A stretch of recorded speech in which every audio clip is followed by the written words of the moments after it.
Hello guys, this is Bhushan Gaikwad. Again आप सभी का स्वागत है फिर एक बार इस नए वीडियो लेक्चर में। दोस्तों, इस वीडियो लेक्चर में हम डिस्कस करेंगे कि आपको पेपर कैसे लिखना चाहिए। ठीक है, ये सबसे बड़ा सवाल होता है बच्चों के मन में कि पेपर को लिखा कैसे जाता है, पेपर का प्रेजेंटेशन किस तरीके से होना चाहिए।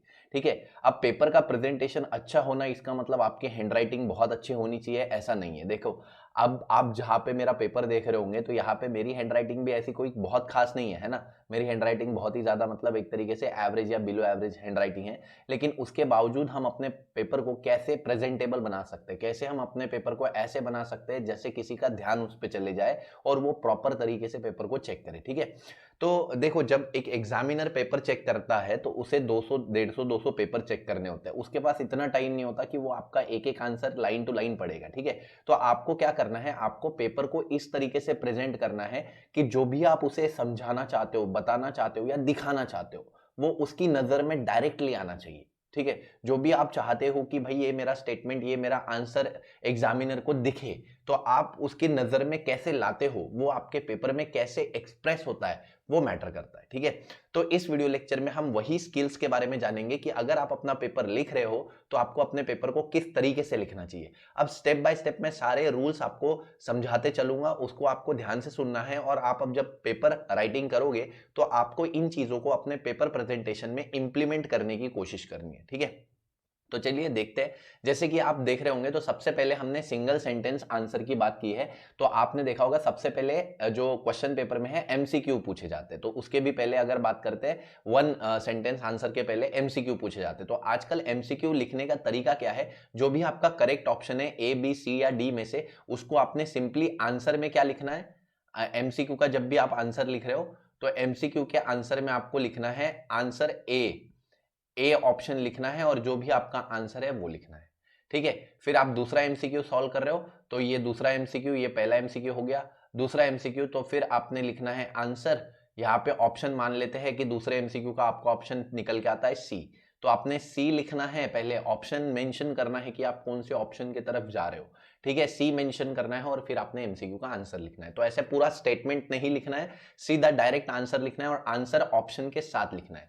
फिर आप तीसरा एमसीक्यू सॉल्व कर रहे हो, फिर उसमें भी आपने आंसर ये लिखना है और आपने मेंशन करना है वहां पे जो आंसर है, मान लेते हैं बी आंसर है, तो आपने बी आंसर का ऑप्शन लिखा, ऑप्शन के बाद आपने आंसर भी लिखा, जो भी आंसर लिखा हुआ है वो आंसर लिखा। ठीक है, तो इस तरीके से आपको एमसीक्यू को सॉल्व करना है, ऑप्शन और आंसर लिखना है जो भी आपने पर्टिकुलरली आंसर सिलेक्ट किया है।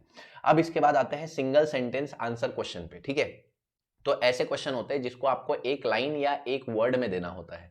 तो जितना पूछा है उतना ही लिखिए, 4 5 6 लाइन लिखने से आपको कोई एक्स्ट्रा मार्क्स नहीं मिलने वाले। ठीक है, तो सिंगल सेंटेंस आंसर में देखो यहाँ पे क्वेश्चन है। अब मान लेते हैं क्वेश्चन 2 है, ये 1 हो गया हमारा एमसीक्यू। अब ये क्वेश्चन 2 है और क्वेश्चन 2 का ये फर्स्ट है, तो जो भी क्वेश्चन होगा आपको प्रॉपरली क्वेश्चन नंबर मेंशन करना है, क्वेश्चन 2, और ये आपका फिर फर्स्ट हो गया। ठीक है, तो क्वेश्चन 2 फर्स्ट आपने मेंशन किया, फिर आप लिख रहे हैं what is the question. Question क्या है, क्वेश्चन पूछा है name the cartilage which divides nasal cavity into right and left nasal chamber. तो ऐसी कार्टिलेज का नाम आपको बताना है जो कि नेजल कैविटी को राइट और लेफ्ट में डिवाइड करता है। तो ये बेसिकली मिजेथमॉइड कार्टिलेज होता है, यहाँ पे मिजेथमॉइड कार्टिलेज होता है। तो आपने सीधा सीधा क्या लिखा है आंसर में, कुछ नहीं लिखना है, क्वेश्चन आपको लिखना नहीं है, ये मैंने क्वेश्चन लिख के दिखाया है। ठीक है, आपको आंसर शीट में क्वेश्चन नहीं लिखने, आपको सीधा क्या लिखना है, आपको लिखना है क्वेश्चन 2। ठीक है, क्वेश्चन 2 का 1 और 1 का आंसर। ठीक है, ये आपने लिख दिया मिजेथमॉइड कार्टिलेज, बस इतना आपका आंसर होगा। फिर आता है नेक्स्ट क्वेश्चन, मान लेते हैं नेक्स्ट क्वेश्चन है give the function of epiglottis. Epiglottis का फंक्शन बताओ। तो आपको क्वेश्चन नहीं लिखना है, फिर से बता रहा हूं, क्वेश्चन नहीं लिखना है। फिर से आप लिखेंगे क्वेश्चन 2 है ना, उसका सेकेंड और सेकेंड का आंसर। तो एपिग्लॉटिस का फंक्शन पूछा है, तो एपिग्लॉटिस क्या है, epiglottis is a flap like structure, cartilaginous flap like structure present on the opening of लैरिंग्स। ठीक है, दैट इज ग्लॉटिस। ग्लैरिंग्स की जो ओपनिंग होती है उसके उसको ग्लॉटिस बोलते हैं, उसके ऊपर ये जो फ्लैप लाइक स्ट्रक्चर होता है कार्टिलेज का, उसको हम एपिग्लॉटिस बोलते हैं। It prevents the entry of food into respiratory tract. तो ये आपका आंसर हो गया। ठीक है, इसमें मेन तो फंक्शन यही है। ठीक है, फंक्शन तो यही है, लेकिन ऐसा नहीं है कि भाई अब एक स्टेटमेंट के लिए आपका आंसर बहुत अच्छा बन सकता है तो आपने उसको प्रेजेंटेबल बनाना है कि भाई एपिग्लॉटिस क्या है, कार्टिलेजिनस फ्लैप है जो कि फूड की एंट्री एयर पाइप में प्रिवेंट करता है, दैट्स इट। ठीक है, फिर नेक्स्ट आपको पूछा गया है, मान लेते हैं नेक्स्ट पूछा गया है अगेन सिंगल सेंटेंस में पूछा है define the total lung capacity. ठीक है, टीएलसी भी बोल सकते हैं, डिफाइन द टीएलसी। अब टीएलसी क्या है आपको पता होना चाहिए, है ना, टीएलसी यानी टोटल लंग कैपेसिटी। तो अगेन आपने लिखना है क्वेश्चन नंबर 3 का आंसर लिखना है, क्वेश्चन नहीं लिखना है, आंसर लिखना है टोटल लंग कैपेसिटी क्या होती है, the maximum amount of air that lungs can hold after maximum inspiration, है ना। तो जो लंग्स मैक्सिमम इंस्पिरेशन के बाद जो लंग्स एयर को होल्ड करके रखती है उसको टोटल लंग कैपेसिटी बोलते हैं। अब इसका फॉर्मूला भी होता है तो वो भी आपने लिखना है। इसका फॉर्मूला क्या होता है, टाइडल वॉल्यूम होता है, याद है, ठीक है। इंस्पिरेटरी रिजर्व वॉल्यूम होता है, एक्सपिरेटरी रिजर्व वॉल्यूम होता है ना। तो tidal volume, inspiratory reserve volume, expiratory reserve volume, ये सब मिला के क्या बनता है, टोटल लंग कैपेसिटी बनता है, ठीक है। और रेसिडुअल वॉल्यूम भी आता है इसमें, रेसिडुअल वॉल्यूम, ठीक है। ये सब मिला के आपकी लंग्स की कैपेसिटी बनती है जो कि 5,500 ml तक आती है, ठीक है, 5,500 ml। तो ये सब कुछ आपने लिखना है प्रॉपरली। और ये लिखने के बाद अब आप आगे के क्वेश्चन पे आते हैं। तो आगे का क्वेश्चन कुछ ऐसा थोड़ा सा एनालिटिकल है, मतलब समझने वाला है। सचिन show symptom of inflammation of sinuses and mucus discharge due to viral and bacterial infection, identify the disorder. यहाँ पे आपको एक डिसीज के सिम्टम दे दिया, आपको बस डिसऑर्डर को आइडेंटिफाई करना है। तो ये कौन सा डिसऑर्डर होता है, साइनसाइटिस होता है। साइनसाइटिस में आप देखते हैं कि ये जो साइनसेस है वो ब्लॉक हो जाते हैं, उसमें इन्फ्लेमेशन हो जाता है, जिसके वजह से यहाँ पे वायरल इन्फेक्शन की वजह से हम देखते हैं कि नेजल डिस्चार्ज होता है, म्यूकस बहुत ज्यादा, है ना, डिस्चार्ज होता है, नाक बंद सा लगता है। तो ये सब है सचिन में, ये सिम्टम है इन्फ्लेमेशन ऑफ साइनसेस, साइनसेस का इन्फ्लेमेशन, साइनसाइटिस नाम से ही पता चल जाता है, आइटिस का मतलब होता है इन्फ्लेमेशन, ठीक है, साइनस का inflammation. Define haematology, haematology is the study of blood, ठीक है। तो आपने सिंपल डायरेक्ट आंसर लिखना है, वन सेंटेंस में आपने डायरेक्ट क्या लिखना है, आंसर लिखना है। Which type of blood flows through the pulmonary vein, oxygenated blood flows through the pulmonary vein from lungs to heart, ठीक है। तो पल्मोनरी वेन्स में कौन सा ब्लड जाता है, ऑक्सीजनेटेड, लंग्स से कहां पे, हार्ट में। तो इस तरीके का आंसर होना चाहिए, ठीक है। In between which layers of pericardium pericardial fluid is present, तो pericardial fluid is present between the parietal serous pericardium and visceral serous pericardium. तो आपने ये बताना है कि भाई स्पेसिफिकली पेरिकार्डियल फ्लूइड कहां पे होता है, ठीक है। तो इस तरीके से how many molecules of haemoglobin present in the each erythrocyte, तो हर एक इरिथ्रोसाइट में 270 मिलियंस ऑफ हीमोग्लोबिन मॉलिक्यूल होते हैं, ठीक है। तो ये जो दिया है अब डायग्राम, ये डायग्राम आपके स्टेट बोर्ड के बुक में दिया है ना। ये मैंने आंसर थोड़ा सा गलत लिखा है यहाँ पे, आंसर इसका क्या आता है, आर आर इंटरवल आता है, आर आर इंटरवल, है ना। अगर आप देखो आपके स्टेट बोर्ड बुक में तो यहाँ पे एक ये लिखा हुआ है, ए के जगह पे आर आर इंटरवल, दो आर यानी दो वेंट्रिकुलर कॉन्ट्रैक्शन के बीच का ये इंटरवल है, ठीक है, दो वेंट्रिकुलर कॉन्ट्रैक्शन के बीच का इंटरवल है। तो ये आपको डायग्राम्स भी बहुत अच्छे से याद करके जानी है भाई, डायग्राम्स की लेबलिंग भी पूछ लेते हैं ना, जैसे नीट में पूछते हैं कुछ वैसा, ठीक है। अब एक और डायग्राम है यहाँ पे, ये पूछा है कि ये पॉइंट जो है वो कौन सी आर्टरी है, तो यहाँ पे ब्रेकियल आर्टरी होती है, रेस्पिरेशन सर्कुलेशन का ही पेपर हम डिस्कस कर रहे हैं बेसिकली। तो हमको ये समझना है यहाँ पे कि पेपर राइटिंग कैसे करी जाती है, ठीक है। जितना पूछा है 1 मार्क के क्वेश्चन में हमने उतना ही जवाब दिया, कोई एक्स्ट्रा नहीं लिखा, उससे हमारा टाइम बच जाता है, और जितना लिखा है उतना एग्जामिनर को पता चल जाता है कि भाई क्या पूछा है और बंदे ने क्या लिखा है, तो यहाँ पे वो क्लियर हो जाता है, ठीक है। तो आपके आंसर यहाँ पे क्लियर हो जाएंगे। अब ये जो फिल इन द ब्लैंक्स दिया है, तो मे बी ये वाला यहाँ पे मान लेते हैं ये ब्लैंक था, मान लेते हैं ये ब्लैंक था। अब जब ये ब्लैंक था तो आपने इसको क्या करना था, फिल करना था। तो सिलिएंट्रेट जो है उसमें प्लाज्मा मेम्ब्रेन होती है, तो इसका हैबिटेट क्या होता है, एक्वाटिक होता है, ठीक है। फिर स्पाइडर जो है टेरेस्ट्रियल होते हैं, तो स्पाइडर टेरेस्ट्रियल होते हैं, रेस्पिरेटरी सर्फेस क्या होता है, बुक लंग्स। तो ऐसे आपको यहाँ पे ये खाली जगह थी, ये खाली जगह थी, उसमें आपको भरना था, है ना। तो आप भर लेंगे बड़े इजीली। तो इस तरीके से क्वेश्चन होते हैं। फिर उसके बाद आपने क्या करना है, अब आप बोलेंगे इसमें कैसे लिखेंगे सर, तो इसमें जैसा लिखा है ना वैसे ही लिखेंगे, ऑर्गेनिज्म, हैबिटेट, रेस्पिरेटरी सर्फेस, ठीक है। उसमें ऑर्गेनिज्म में सिलिएंट्रेट लिखेंगे, हैबिटेट एक्वाटिक पूछा था, है ना, तो इसको अंडरलाइन करेंगे आंसर में, आंसर में इसको क्या करेंगे, अंडरलाइन। ये दिखाना है ना हमको एग्जामिनर को, यही तो दिखाना है, ठीक है। प्लाज्मा मेम्ब्रेन वैसे ही, स्पाइडर टेरेस्ट्रियल, यहाँ पे फिल इन द ब्लैंक्स कौन सा था, बुक लंग्स, तो बुक लंग्स को भी अंडरलाइन करेंगे, ये दिखाना है। तो जो एग्जामिनर को दिखाना है उसे अंडरलाइन किया जाएगा, समझ आया। नेक्स्ट अब पूछा है कि अब ये 2 मार्क का क्वेश्चन है, इसमें पूछा है define Bohr effect and हेल्डन effect. तो बोर इफेक्ट भी बताना है आपको, हेल्डन इफेक्ट भी बताना है आपको, ठीक है। तो बोर इफेक्ट क्या बोलता है, shift of oxy haemoglobin dissociation curve due to the change in partial pressure of CO2 in the blood. अब यहाँ पे है कि जो भी पार्शियल प्रेशर CO2 का ब्लड में चेंज होता है उसके अकॉर्डिंग जो ऑक्सी हीमोग्लोबिन का ये जो कर्व होता है वो राइट या लेफ्ट में शिफ्ट होता है, ठीक है। वो राइट में तब शिफ्ट होता है जब CO2 हाई होता है, लेफ्ट में तब शिफ्ट होता है जब CO2 लो होता है, ठीक है। आपको पता होगा, नहीं पता होगा तो वीडियो लेक्चर देख लेना, आपको समझ जाएगा। हेल्डेंस इफेक्ट भी यही बोलता है कि oxy haemoglobin act as an acid, ठीक है, in turn increases the H+ ion concentration, ठीक है, in blood and HCO3 ion concentration that binds with the क्या बोलेंगे, यहाँ पे हम बेसिकली ऐसी बात हो रही है कि ऑक्सी हीमोग्लोबिन का कॉन्सेंट्रेशन बढ़ जाता है जब ब्लड में, तो वो एक तरीके से एसिड का काम करता है। H+ का कॉन्सेंट्रेशन बढ़ जाता है। H+ जो है वो बाइकार्बोनेट के साथ ज्वाइन करता है और कार्बोनिक एसिड बनाता है, दैट इज H2CO3, और फाइनली H2CO3 H2CO2 में रिलीज होता है, CO2 लंग्स के बाहर निकल जाता है। अगर आपको ये फिर से नहीं समझ में आया तो आप वीडियो लेक्चर देखिए, क्योंकि इस लेक्चर में हम लोग सिर्फ पेपर डिस्कस कर रहे हैं, तो जरूरी नहीं है कि मैं सारे टॉपिक को बिल्कुल डिटेल में एक्सप्लेन करूंगा। लेकिन हाँ, हम क्या देखते हैं, ऑक्सी हीमोग्लोबिन डिसोसिएशन कर्व में हम ये देखते हैं कि जब ऑक्सीजन और हीमोग्लोबिन बाइंड होते हैं, ठीक है, ये जब बाइंड होते हैं, ये हेल्डेंस इफेक्ट में बात कर रहे हैं, ये जब बाइंड होते हैं तो बाइंड होने से क्या होता है कि H+ आयन का कॉन्सेंट्रेशन बढ़ता है। H+ आयन किसके साथ बाइंड करता है, HCO3 के साथ, तो H2CO3 बन जाता है। H2CO3 में से H2O और CO2 अलग हो जाता है, CO2 लंग से निकल जाता है। तो ये बेसिकली आपको 2 मार्क का क्वेश्चन है, एक डेफिनेशन बोर इफेक्ट की पूछी है, एक डेफिनेशन हेल्डन की पूछी है। तो आपने देखो बोर इफेक्ट को भी आपने हाईली अंडरलाइन किया है, हेल्डन इफेक्ट को भी हाईली अंडरलाइन किया है, तो अंडरलाइन करने से हमको ये पता चल जाता है कि भाई हाँ, हम ये बताना चाहते हैं, ठीक है। तो इस तरीके से क्वेश्चन आपको लिखना नहीं है, आपको सिंपली लिखना है। अब ये क्वेश्चन 3 होगा आपका, क्वेश्चन 3 का आप दूसरा एक्सप्लेन कर रहे हैं, ये बताना है और आंसर शुरू कर देना है बोर इफेक्ट हेल्डन इफेक्ट से, ठीक है। अब हमेशा याद रखना कि जो भी क्वेश्चन पूछा है उसमें से आपको हेडिंग निकालना है।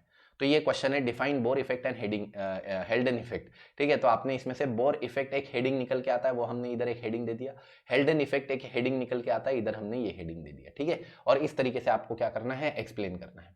अब यहाँ पे give any 2 effects of carbon monoxide poisoning, तो कार्बन मोनोऑक्साइड पॉइजनिंग के इफेक्ट पूछे हैं, 2 ही इफेक्ट पूछे, हमने 4 बता दिए है ना, हमको 4 पता है तो 4 बता देंगे, 3 बता देंगे, ठीक है। तो वीकनेस आती है, डिजीनेस आती है, शॉर्टनेस ऑफ ब्रीथ आती है, ठीक है, ये सब।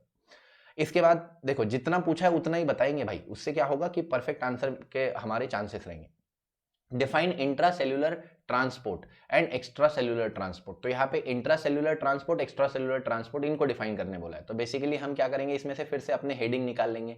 तो एक हेडिंग ये निकल के आता है इंट्रासेल्युलर ट्रांसपोर्ट, एक हेडिंग ये निकल के आता है एक्स्ट्रा सेल्युलर ट्रांसपोर्ट। तो हमारे क्वेश्चन का आंसर कैसे लिखेंगे, क्वेश्चन नंबर 3 इसका 4, उसमें लिखेंगे इंट्रासेल्युलर ट्रांसपोर्ट, अच्छी खासी हेडलाइन बना के उसको अंडरलाइन करेंगे और फिर उसकी डेफिनेशन लिखेंगे। फिर एक्स्ट्रा सेल्युलर ट्रांसपोर्ट, उसकी भी हेडलाइन बनाएंगे और उसको अच्छे से लिखेंगे, ठीक है, लिखेंगे। तो इस तरीके से देखो, इसमें प्रेजेंटेशन देखो आप, हैंडराइटिंग गंदी है लेकिन उसके बाद भी प्रेजेंटेशन काफी अच्छा दिख रहा है, ठीक है। इसके बाद हम बात करते हैं name the pigment and enzyme found in the erythrocyte, तो यहाँ पे वो पूछा है कि पिगमेंट बताओ इरिथ्रोसाइट में और एंजाइम बताओ इरिथ्रोसाइट में। तो आप यहाँ पे पिगमेंट का नाम लिखोगे, पिगमेंट इन इरिथ्रोसाइट, ऐसा भी लिख सकते हो, पिगमेंट लिख सकते हो डायरेक्ट, या ऐसा लिख सकते हो पिगमेंट इन इरिथ्रोसाइट या पिगमेंट इन आरबीसी। तो क्या लिखोगे, हीमोग्लोबिन, ठीक है। फिर एंजाइम इन आरबीसी, एंजाइम क्या है, कार्बोनिक अनहाइड्रेस। तो देखो यहाँ पे हेडिंग बनाया और हेडिंग को मैंने अच्छे खासे तरीके से अंडरलाइन किया है ताकि एग्जामिनर का ध्यान चले जाए। तो ये हमको करना है कि हमें एग्जामिनर का ध्यान को आकर्षित करना है। तो कैसे करेंगे, हर क्वेश्चन में से हेडलाइन को निकालेंगे और उसको वो बताएंगे जो हमें बताना है, ठीक है। नेक्स्ट हमको पूछा है कि draw a well label diagram of conducting system of human heart, है ना। तो ह्यूमन हार्ट की डायग्राम बना के इसको अच्छी खासी लेबलिंग दे देंगे। अब कंडक्टिंग सिस्टम में सबसे इंपॉर्टेंट लेबलिंग क्या होता है, एसए नोड होता है, एवी नोड होता है, इंटरपोलर फाइबर्स होते हैं, ठीक है, इंटरनोडल पाथवे जिसको बोलते हैं वो होते हैं, ठीक है। तो ये होता है। इसके अलावा फिर बंडल ऑफ, इसके बाद राइट और लेफ्ट बंडल फाइबर होते हैं और परकिंजे फाइबर होते हैं। तो हमने एक तरीके से सभी कुछ यहाँ पे अच्छे से एक्सप्लेन किया है अपने डायग्राम में, तो आपको इसके भी पूरे मार्क्स मिलेंगे। नेक्स्ट हाँ, और इसके नीचे आपको क्या लिखना है, अगर आप देखो तो बुक में ऐसा लिखा होता है फिगर, है ना, फिगर लिखा होता है और इसके बाजू में आप लिखना है जो भी पूछा है यहाँ पे कंडक्टिंग सिस्टम ऑफ हार्ट। तो ये आप एक्स्ट्रा में लिख सकते हो अगर आप इसमें ऐड ऑन करना चाहो।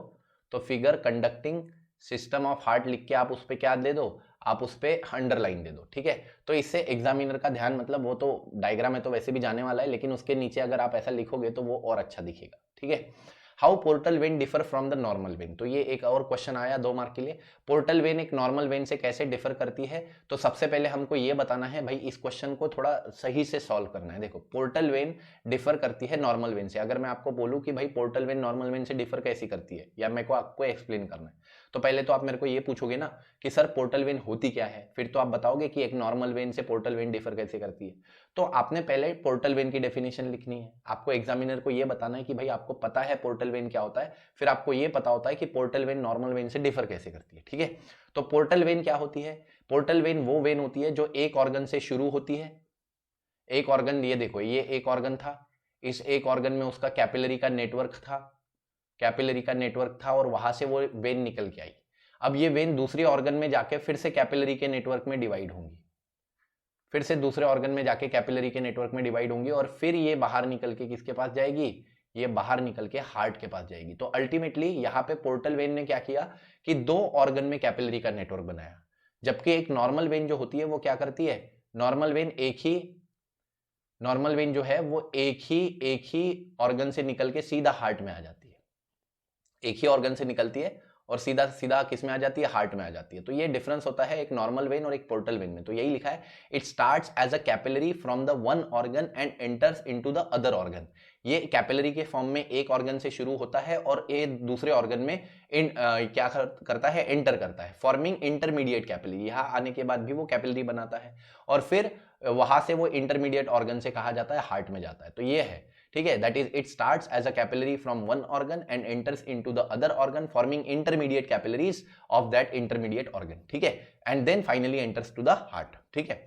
अब यहाँ पे दो टाइप की पोर्टल वेन होती है, एक हिपैटिक पोर्टल वेन होती है जहां पे इंटेस्टाइन से वेन निकल के आती है। मान लो ये वेन इंटेस्टाइन की वेन है, वो इंटेस्टाइन से निकल के आती है और लीवर में जाती है, लीवर में जाती है डिटॉक्सिफाई करने के लिए, जो भी इंटेस्टाइन से खाना एब्जॉर्ब किया उसको डिटॉक्सिफाई करने के लिए कहा जाती है, ये जाती है लीवर में और फिर लीवर से हार्ट में जाती है। ऐसा नहीं कि इंटेस्टाइन से डायरेक्ट हार्ट में आ गई।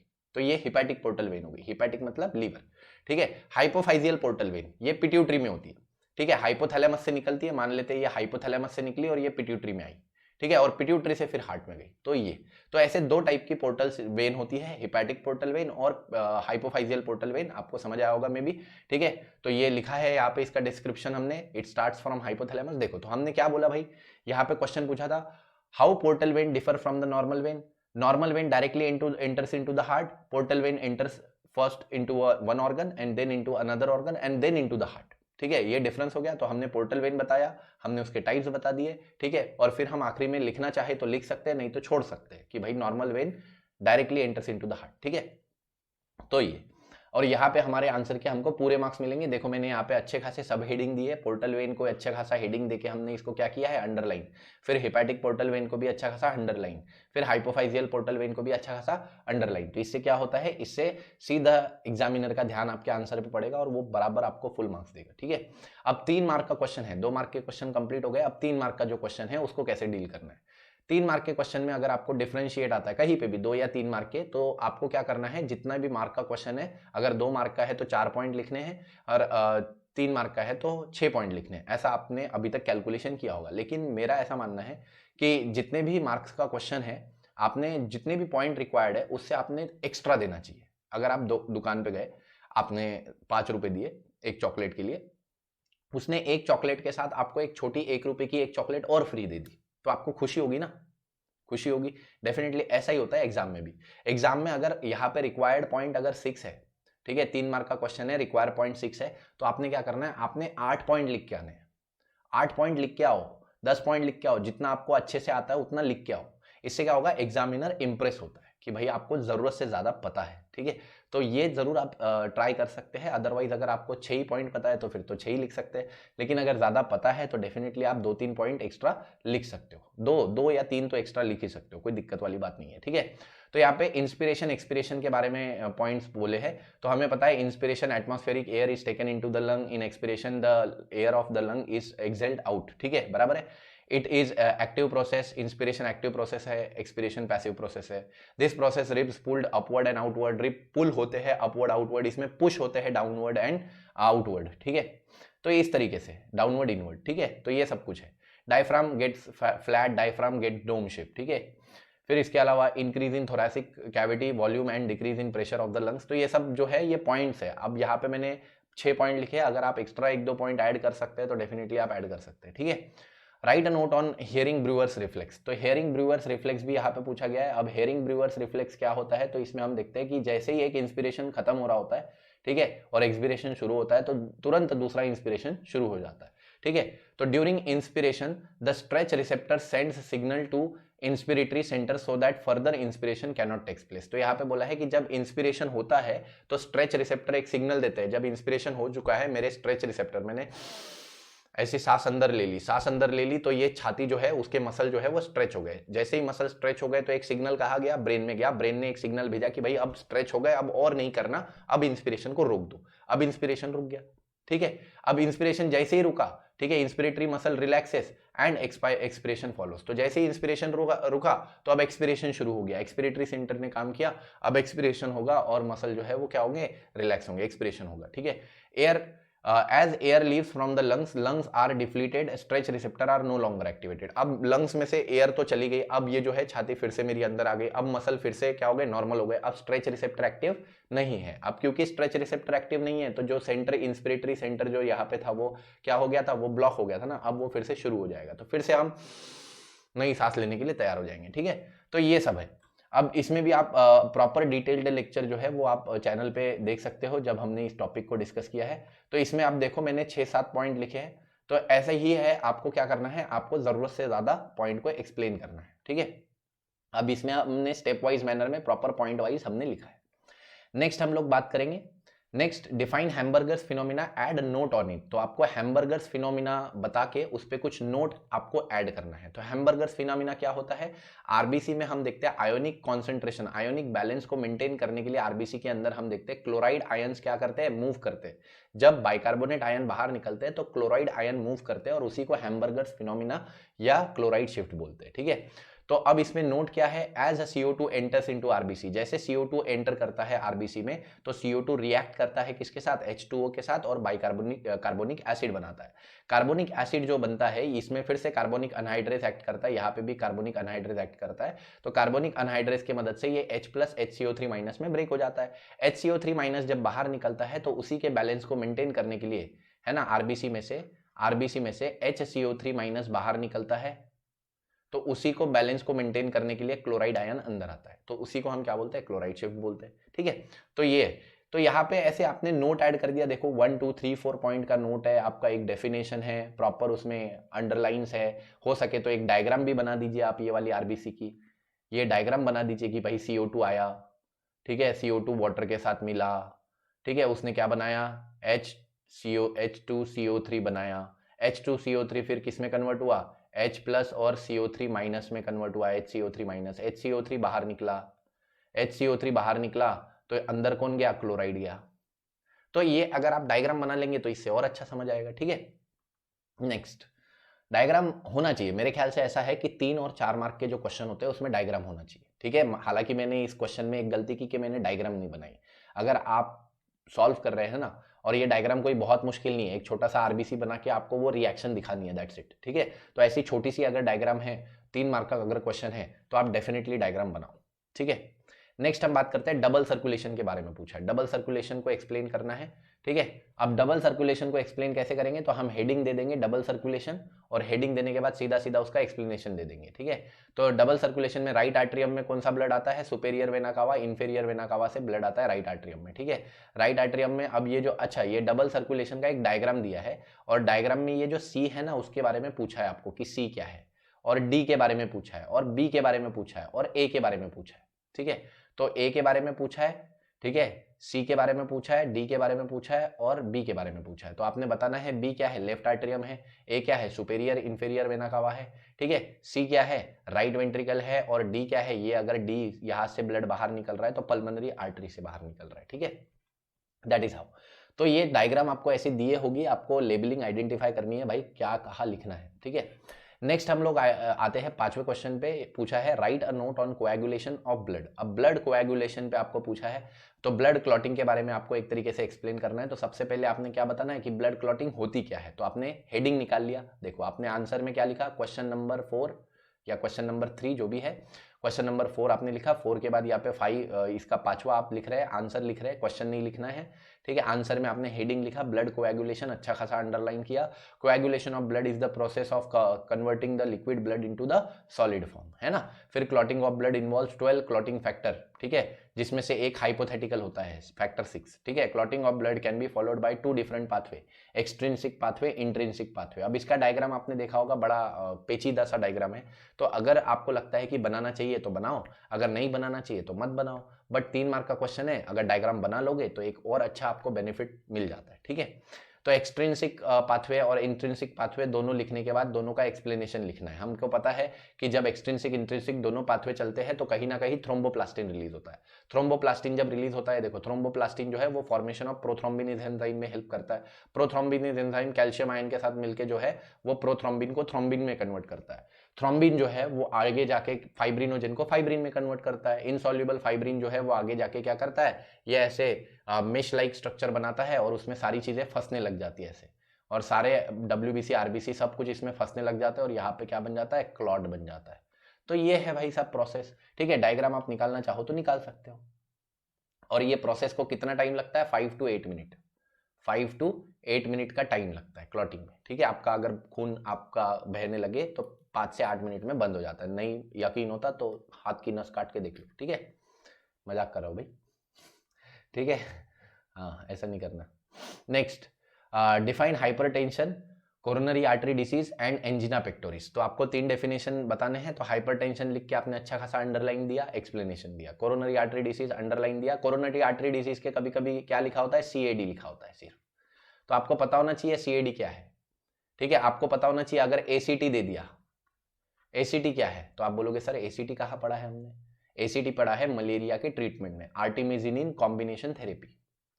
आर्टिमिजिनिन कॉम्बिनेशन थेरेपी मलेरियल ट्रीटमेंट में यूज होता है और बहुत सारे ड्रग्स इसमें कॉम्बिनेशन में दिए जाते हैं ना। तो ये सब आपको पता होना चाहिए, ठीक है, शॉर्ट फॉर्म्स, ठीक है। आपको ये पता होना चाहिए, आपको अगर पूछा जाए TLC टोटल लंग कैपेसिटी, आपको पूछा जाए IRV इंस्पिरेटरी रिजर्व वॉल्यूम, आपको पता होना चाहिए, ठीक है। जो भी इसमें जितने भी आते हैं TV, IRV, ERV, है ना, RV रेसिडुअल वॉल्यूम वगैरह वगैरह सब पता होना चाहिए। एंजिना पेक्टोरिस प्रॉपर आपने हेडिंग दिया, अंडरलाइन दिया, प्रॉपर आपने इसका एक्सप्लेनेशन दिया, ठीक है। नेक्स्ट, ये देखो एक फिर से आपको draw a well label diagram cardiac cycle. Cardiac cycle की ये डायग्राम आपके बुक में दी गई है। इसमें पहले 1 सेकंड तक आर्ट्रियल सिस्टोल होता है, पहले 0.1 सेकंड तक, ठीक है। फिर 0.1 से लेके 0.1 से लेके पूरा, फिर पूरा यहाँ पे आर्ट्रियल क्या होता है, डायस्टोल होता है। यहाँ से यहाँ तक, यहाँ से लेके यहाँ तक आर्ट्रियल क्या होता है, डायस्टोल, आर्ट्रियल डायस्टोल है ये। उसमें इतना क्या है, जॉइंट डायस्टोल, जिसमें वेंट्रिकल और आर्टरियम दोनों ही क्या कर रहे हैं, रिलैक्स कर रहे हैं। तो ये आपने डायग्राम प्रॉपरली स्टडी करके जाना है और ये बनाना है। अगर आपको नहीं पता तो आप वीडियो लेक्चर देखो कैसे ये कार्डियक साइकिल काम करता है। फिर इसके बाद आते हैं वेंट्रिकुलर सिस्टोल। वेंट्रिकुलर सिस्टोल की हम बात करते हैं, आर्ट्रियल सिस्टोल, वेंट्रिकुलर सिस्टोल, इसमें प्रॉपर एक तरीके से ये किया है, ठीक है, एक्सप्लेनेशन। कार्डियक साइकिल, ड्रॉ और diagrammatic representation of cardiac cycle. Cardiac cycle बनाना है। अब उसमें हमने वेंट्रिकुलर सिस्टोल से शुरू किया है, वेंट्रिकुलर सिस्टोल दिखाया है, आर्ट्रियल सिस्टोल दिखाया है, ठीक है।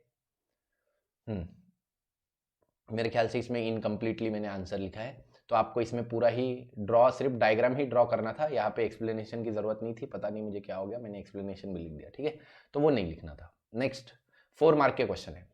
अब 4 मार्क का जो क्वेश्चन है, मेरे ख्याल से वो वेंट्रिकुलर सिस्टोल अलग से क्वेश्चन नहीं है, ठीक है, हाँ। अब 4 मार्क का क्वेश्चन है। 4 मार्क के क्वेश्चन में डायग्राम बहुत ही ज़्यादा कंपलसरी होती है और ये काफ़ी ज़रूरी है कि आप अपनी डायग्राम को प्रॉपरली इंपॉर्टेंस दें इसमें, और सबसे पहले हो सके तो डायग्राम निकालें। With the help of labelled diagram explain the exchange of gases between alveolus and capillary. तो आप देखो एल्वियोलस कैपिलरी में यहाँ पे जो गैसेस का एक्सचेंज होता है उसका डायग्राम आपको बनाना है। और डायग्राम में हमको पता है ये एल्वियोलाई है, ये एल्वियोलाई है ना, और ये कैपिलरी है, कैपिलरी है। अब इसमें आपको पता है गैसेस एक्सचेंज कैसे होता है। पार्शियल प्रेशर जो एल्वियोलाई में होता है 104 mmHg होता है ऑक्सीजन का, CO2 का होता है 40 mmHg, ठीक है। जो डीऑक्सीजनेटेड ब्लड होता है उसमें जो पार्शियल प्रेशर होता है ऑक्सीजन का वो होता है आपका 40 mmHg और CO2 का 45 mmHg, ठीक है। तो CO2 अपने हाई 45 mmHg से लो कॉन्सेंट्रेशन यानी 40 mmHg पे जाता है, और ऑक्सीजन अपने हाई कॉन्सेंट्रेशन 104 mmHg से 40 mmHg पे आता है, ठीक है। और जब ये एक्सचेंज हो जाता है तो अब ये जो ऑक्सीजनेटेड ब्लड है, ऑक्सीजनेटेड ब्लड आफ्टर एक्सचेंज हम देखो ऑक्सीजनेटेड ब्लड 95 mmHg का कॉन्सेंट्रेशन बन गया ऑक्सीजन का और CO2 का 40 mm। अब ये ब्लड टिश्यू के पास जाएगा और टिश्यू को ब्लड देगा, है ना। अब इसका एक्सप्लेनेशन लिखना है, ठीक है। देखो फिगर, मैंने यहाँ पे फिगर लिखा है properly, figure exchange of gases between alveoli and lung, है ना। तो इससे क्या होता है, इससे आपका प्रेजेंटेशन अच्छा बनता है। फिर आप इसको पॉइंट बाय पॉइंट आप एक्सप्लेन कर रहे हो, 1 2 3 4 5 6 7 8, है ना। तो आपने ज्यादा से ज्यादा पॉइंट लिखने की कोशिश करनी है, 8 10 12 पॉइंट आपने लिखने हैं, 10 तो पॉइंट आप लिख ही सकते हैं, ठीक है। फिर एक और क्वेश्चन आता है, identify and write the function of any 4 leucocyte. तो 4 ल्यूकोसाइट के आपको फंक्शन लिखने हैं, ठीक है। तो 4 ल्यूकोसाइट के आपको फंक्शन लिखने हैं। आपको name of cell neutrophil, neutrophil का एक ल्यूकोसाइट मैंने लिखा। न्यूट्रोफिल कितना होता है, 70% होता है। फैगोसाइटिक सेल होता है, help in destroy pathogen, responsible for formation as it is nothing but क्या बोला है, डेड न्यूट्रोफिल। यहाँ पे बोला है पस फॉर्मेशन के लिए रिस्पॉन्सिबल होता है। पस फॉर्मेशन, जब ये डेड न्यूट्रोफिल जमा हो जाते हैं तो पस बनाते हैं, ठीक है। फिर से दूसरा ग्रैन्युलोसाइट की बात कर रहे हैं हम लोग, बेसोफिल। बेसोफिल 0.1 टू लेके 5% तक होता है, ठीक है। प्रेजेंट ड्यूरिंग द इन्फेक्शन, और यहाँ पे हम बोल सकते हैं ये फॉर्म होता है, फॉर्म ड्यूरिंग द इन्फेक्शन और एलर्जिक कंडीशन, ठीक है। रिलीजेस हिस्टामिन और हेपारिन, तो ये सब कुछ। नेम ऑफ द इओसोनोफिल, तो इओसोनोफिल के बारे में हमने नेम ऑफ द सेल इओसोनोफिल लिखा। 1 to 3% होता है। एंटीजन एंटीबॉडी कॉम्प्लेक्स फॉर्म करने में, यहाँ पे destroy antigen antibody complex, antigen antibody complex को डिस्ट्रॉय करता है, फैगोसाइटोसिस करता है, खा पी के पचा लेता है, ठीक है। इसके अलावा दूसरा हम देखते हैं रिलीज इन एलर्जिक रिएक्शन। एलर्जिक रिएक्शन जैसे एंटी हिस्टामिन प्रॉपर्टी होती है, एंटी एलर्जिक रिएक्शन जब होती है तो उसको कवर करने के लिए, कोप अप करने के लिए, उसको सप्रेस करने के लिए ये काम आता है। इसमें एंटी हिस्टामिन प्रॉपर्टी होती है, ठीक है। डिटॉक्सिफिकेशन में हेल्प करता है ये। एंटी ऑक्सीडेंट होते हैं इसके पास। Name of the cell lymphocyte. Lymphocyte सबसे बड़े WBC में से है, उससे भी बड़ा एक आता है मोनोसाइट, है ना। तो लिम्फोसाइट जो है वो 20 to 30% होते हैं। टी सेल, बी सेल, दो टाइप के होते हैं। टी सेल ह्यूमोरल इम्यूनिटी के लिए रिस्पॉन्सिबल होते हैं, एंटीबॉडी बनाते हैं। सेल मीडिएटेड इम्यूनिटी के लिए रिस्पॉन्सिबल होते हैं T cell, cell mediated immunity, ठीक है। Next name of the cell monocyte. Monocyte largest WBC होते हैं, इसका न्यूक्लियस किडनी शेप होता है वगैरह। फैगोसाइटिक होते हैं और ये मैक्रोफेजेस में कन्वर्ट होते हैं। तो ये अपने सब पॉइंट लिखे, देखो कितना अच्छा आंसर बना है। 4 मार्क का कितना अच्छा और कितना बड़ा बढ़िया आंसर बना है, ठीक है। नेक्स्ट आप देखो, draw well label diagram of human heart, ठीक है। ये आपका क्वेश्चन है और थोड़ा बहुत आपने फंक्शंस भी बताने हैं, फंक्शंस ऑफ द वॉल्व, ठीक है। तो ये क्वेश्चन ऐसा था कि draw well label diagram of human heart and explain the function of different valve. तो ये आपने ह्यूमन हार्ट का प्रॉपर एक डायग्राम बना दिया, ठीक है। सारी लेबलिंग दे दी और लेबलिंग देने के बाद आपने क्या किया, इसके फंक्शंस बताए। स्टेशन वॉल का फंक्शन बताया कि ये इंफेरियर वेना कावा पे होता है, बैकफ्लो को गार्ड करता है। फंक्शन ऑफ ट्राइकस्पिड वॉल आपने बता दिया कि आर्ट्रियल और वेंट्रिकल के बीच में होता है, राइट आर्ट्रियल और राइट आर्ट्रियल राइट वेंट्रिकल के बीच में होता है, ठीक है। वेंट्रिकल से आर्ट्रियम में डीऑक्सीजनेटेड ब्लड का बैकफ्लो रोकता है, ठीक है। तो ये आपने फंक्शन और भी, और सेमिलुनार वॉल अगर पूछा था, ठीक है, ये तो 2 ही वॉल पूछे थे। सेमिलुनार वॉल भी पूछा होता तो आपने वो भी बताया होता कि ये अयोटा में होते हैं दोनों और ये बैकफ्लो ऑफ ब्लड को प्रिवेंट करते हैं, ठीक है। फिर डबल फर्टिलाइजेशन एक क्वेश्चन, ये जो आपका लेसन है दैट इज प्लांट रिप्रोडक्शन, उसमें है। डबल फर्टिलाइजेशन अगर पूछा है तो आपने फिर से लिखना है क्वेश्चन नंबर जो भी है 5, ठीक है। उसका पहला पूछा है तो पहला, और डबल फर्टिलाइजेशन फिर आपने हेडिंग देके अच्छा खासा इसको अंडरलाइन करना है, ठीक है। फिर आपने डबल फर्टिलाइजेशन क्या होता है, एंजियोस्पर्म का कैरेक्टर होता है, it was discovered by Navashin in Liliaceae plant, है ना। तो ये सब आपने लिख के प्रॉपर्ली उसको डबल फर्टिलाइजेशन का मैकेनिज्म ऑफ डबल फर्टिलाइजेशन एक और हेडिंग आया। फिर उसमें मैकेनिज्म में आपने मैकेनिज्म एक्सप्लेन किया, आपने डायग्राम बनाया, ठीक है। ये देखो डायग्राम मैंने थोड़ा नीचे बना दिया, आपने डायग्राम बनाया, आपने एक्सप्लेन किया प्रॉपर। एंडोस्पर्म कैसे बनता है, ठीक है। ट्रिप्लॉइड प्राइमरी एंडोस्पर्म जाइगोट कैसे बनता है, सिफोनोगैमी क्या होता है, सब कुछ लिखने के बाद आपने फर्टिलाइजेशन का सिग्निफिकेंस लिखा, मतलब फर्टिलाइजेशन जो है उसके क्या फायदे हैं। तो ये है पेपर राइटिंग का तरीका, ठीक है। पेपर राइटिंग आप देखिए, हैंड राइटिंग बहुत अच्छी नहीं है, still the presentation looks good, है ना।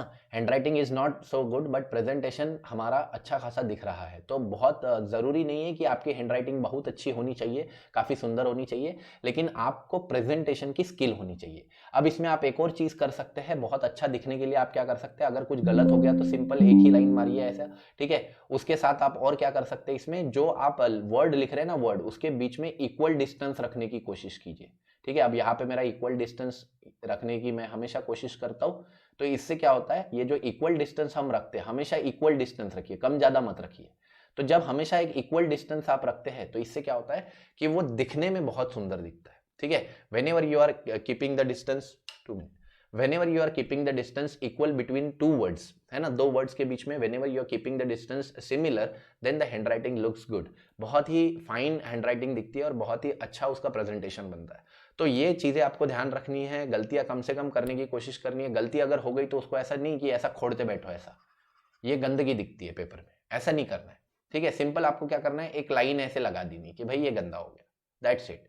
तो पेपर गंदा नहीं दिखता उससे, ठीक है, आपको ऐसी लाइन लगा देनी, आपको ऐसी लाइन लगा देनी, तो इससे पेपर गंदा नहीं दिखता। दूसरी चीज, आपको यहाँ पे एक प्रॉपर एक क्या करना है, एक प्रॉपर यहाँ पे एक इतनी एक डिसेंट स्पेस मेंटेन करनी है, और वो स्पेस इक्वल होनी चाहिए। सारे वर्ड्स के बीच में ये स्पेस कैसी होनी चाहिए, इक्वल होनी चाहिए। जब आप ये चीजें करेंगे तो आपका पेपर बहुत ही शानदार उठ के दिखेगा। हर क्वेश्चन में हेडिंग निकालना है, ठीक है, उसके अगर सब हेडिंग होंगे तो वो निकालना है, जितना पूछा है उतना ही देना है, ठीक है, और प्रॉपर लिखने की कोशिश करनी है। अगर आपने इस तरीके से डायग्राम को प्रॉपर याद करके जाना है, और डायग्राम को बड़ा इंपॉर्टेंस देना है पेपर में, पॉइंट वाइज लिखने की कोशिश करनी है, ठीक है। जब आप ऐसे करेंगे, आप इस तरीके से पेपर सॉल्व करेंगे, तो डेफिनेटली आपका पेपर बहुत अच्छा होगा, ठीक है। मैं आशा करता हूं कि आप लोगों को ये वीडियो पसंद आया होगा। अगर आपको पेपर राइटिंग के बारे में थोड़ी सी भी मतलब कुछ वैल्यूएबल इंफॉर्मेशन मिली तो वीडियो को शेयर कीजिए जरूर। लाइक भले मत कीजिए वीडियो को, डजंट मैटर लाइक आप करते नहीं करते, मेरा काम है नॉलेज को स्प्रेड करना, और आप मेरी इस चीज में मदद करेंगे, ये मेरा पूरा भरोसा है ना। तो ऐसे ही हमारे चैनल के साथ बने रहिए, वीडियोस को शेयर करते रहिए, स्प्रेड करते रहिए दोस्तों के साथ धड़ल्ले से, है ना। और ऐसे ही जिंदगी में खुश रहिए, जिंदगी के मजे लेते रहिए। तब तक के लिए थैंक यू वेरी मच।